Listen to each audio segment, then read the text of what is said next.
Hello everyone and welcome to Stan the Wine Man TV. I am your host, Stan Rattan, and this is the Blue Collar Wine Show where I help you spend your wine dollars wisely.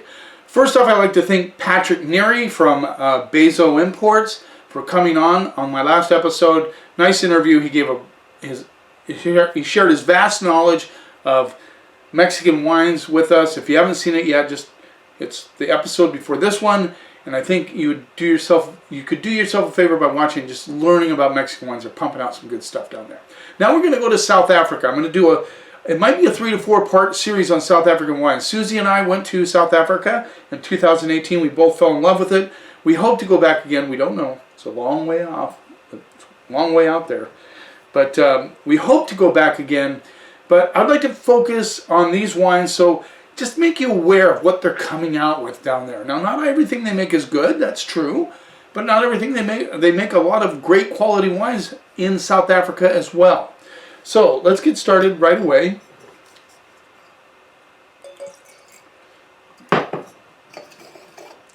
Why do I rinse up the first wine? Well, you never know. There might be something in the glass. Just saying, that's why I rinse. Okay, we're going to start off with the 2021 Two Oceans Sauvignon Blanc. This was in at $12. So we're looking at value wines. South Africa does have a lot of value wines. Kind of a light gold color. Let's see what we get on those.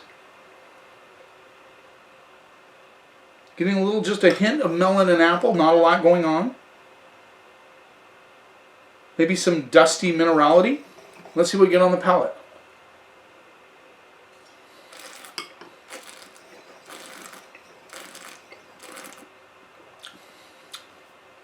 Very simple Sauvignon Blanc. In fact, I'm a little disappointed in the acidity. There's a little dusty minerality on the finish. I get a little hit of sweet melon on the back of the mid palate.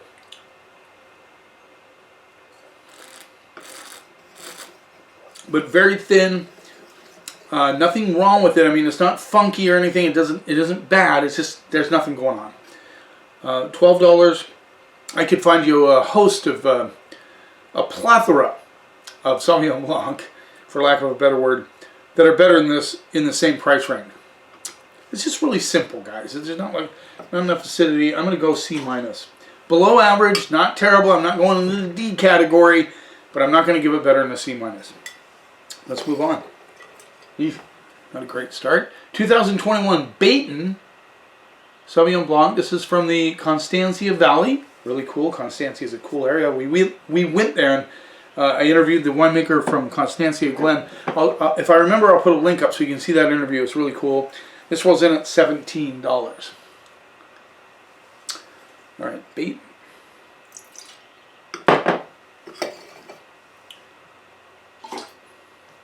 Constancia. So it's a Constancia Berg mountain that hovers over this valley, and Constancia Glen was kind of on the slope a little bit. Cool, nice view down there. They have tons of water there. Here Cape Town was going through a drought at the time, and they had all this water there, and the winemaker from Constancia Glen said, it'd be nice if we could get some of that water to Cape Town, somehow, some way. So Constancia is broken up into 3 different regions: Klein Constancia, Groot Constancia, and then an area down in the lower valley called Bergvliet. Hopefully I'm not butchering that. Bergvliet. Okay, very light gold, kind of hay color. Let's see what we get on the nose. This area is actually known for Sauvignon Blanc. Getting a little herbaceousness on the nose. Some melon, maybe just a slight, white grapefruit pith. It's got to be sorry when you say pith. Pith. Say it correctly. Hints of apple as well. Let's see what we get on the palate.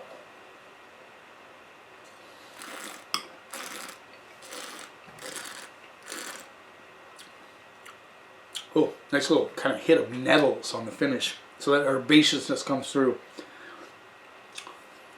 It actually gets a little bit fruit forward on the mid palate, which is interesting. Very mineral driven on the finish with that kind of herbaceousness. I call it nettles. That's what I'm getting on it.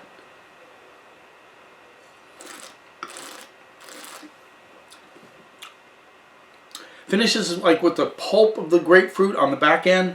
A little bit of apple coming through on this one as well. And that nettle thing, and I like that minerality, that really nice minerality on the finish. Sort of a crushed rock minerality on it.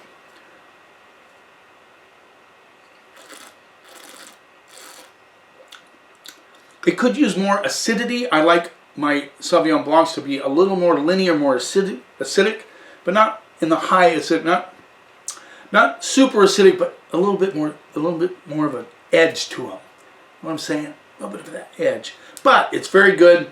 That interesting fruit forward on the palate, but it finishes very crushed rock, kind of herbaceous at the finish. It certainly has complexity. I'll give it that. I'm going to go straight up B on that. Only because I'd go higher, except I think it could use a little more acidity. It is in the valley. I'm interested that I'm not getting any saline sort of elements on this because it is closer to the ocean, closer to False Bay. It's south of Cape Town, but still really good Sauvignon Blanc. I don't think you'd feel bad about spending $17 on this. Yeah, I might hedge towards B+. Just saying, B+. Let's go there. Let's move on. We're going to Two Oceans again. The 2018 Chardonnay. This rolls in again at $12. So as we say in the biz, line priced. You ever hear that? That's what it means. Line price are both the same price. Well, I hope the Chardonnay shows a little bit better than the Sauvignon Blanc. Always get nervous with inexpensive Chardonnay, just saying. So, yeah, well, definitely gold for sure, kind of a light gold color. Let's see what we get on the nose. Getting a little rubber boot on it. Rubber boot, a little bit of a pear note and hints of apple. There's probably no oak on this for $12.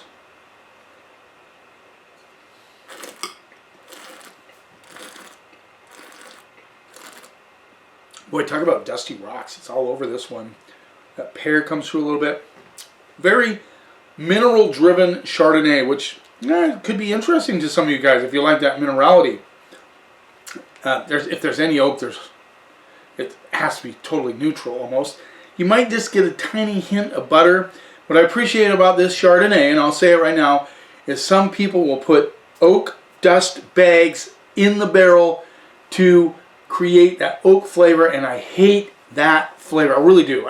To me, it's disgusting. They don't have this. They're just going for straight up Chardonnay, no oak treatment, or maybe if the airs are just a little bit of neutral oak, or you can put staves in there. I don't mind that so much. You know, they cut the staves off and they dip those in to get.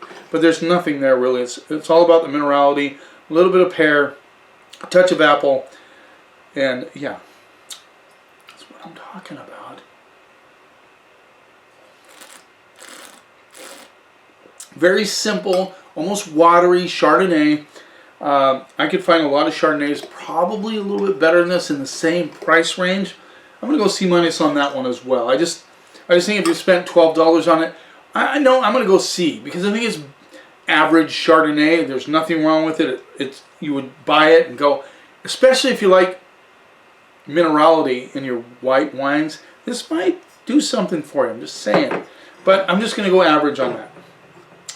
Let's move on to the last one. We're getting into a big boy category here with the 2019 Capensis Celine Chardonnay, and this is from Stellenbosch, which is under the Western Cape umbrella. And I didn't talk about Western Cape yet. Western Cape is a big area, one of the biggest wine growing regions in South Africa. It has most of the wine growing regions under its umbrella, including Stellenbosch, including Constantia, including Paarl, including Franschhoek, Walker Bay, Swartland. They're all part of the under the Western Cape umbrella, kind of like Columbia Valley. All the different regions in the Columbia Valley. These say Western Cape straight up. Some of them specifically say the area that says Stellenbosch, this says Constantia. So there's a little rundown on South African wine. The other thing I needed to mention was they have 250,000 vineyard acres in South Africa. So they're serious about their winemaking. They really are. This one is super gold. Let's see what we get on the nose. It has the butter, a little bit of butterscotch. I'm getting some Bartlett pear. Maybe just a slight apple note there. Not getting any pineapple. There might be a little bit of tropical fruit in this one. Maybe hedging towards mango a little bit, just a little bit, just like kiss, just a bezo. Bezo is Spanish for kiss.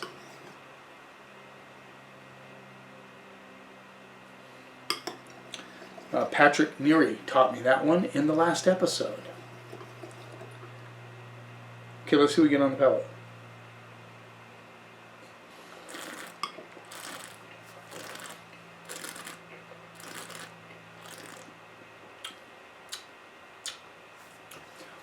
This reminds me a little bit, well, more than a little bit, of a white Burgundy with just a touch of New World love. A little bit of butter coming through on this one, but not heavy, not Rombauer butter here.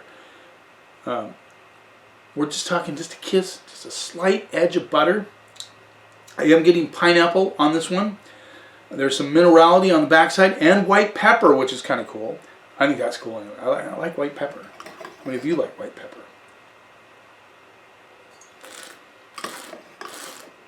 Nice balance.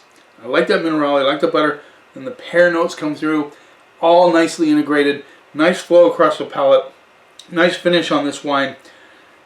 It reminds me a lot of a white Burgundy with a little, just a hint of New World. I like it a lot. $38 when you thought, I know that's not inexpensive, but a lot of you might go out and buy a white Burgundy and you'll pay a lot more than that for a good white Burgundy. And this is quality stuff, guys. This has got the white pepper, nice integration of fruit, minerality, acidity. It's very fresh, clean Chardonnay with just that little tiny hit of butter. I'm liking it. I'm going to go A+ on this. I always like the less expensive ones to score well as well. I like the Baton Sauvignon Blanc quite a bit. Two Oceans, not so much, just saying, but it is what it is. I call it like I taste it. I call it like I taste it. I hope you're looking forward to these episodes on South African wines. I'm looking forward to trying more of them. This is the only white wine episode I'll have. And I would like to have you answer this question for me. How many of you go into a grocery store, a wine store, or wine shop looking for South African wines? Let me know in the comments. Thanks for taking a little time out of your day. I appreciate your support. I need to do a shout out to some of the new subscribers. I'm hedging up. I really appreciate it. I just the idea that anybody subscribes gets me excited. I like it. You keep watching, and I'll keep. Oh, don't forget to subscribe to my channel. I hope you want to and see what's coming up. You keep watching, and I'll keep helping you spend your wine dollars wisely.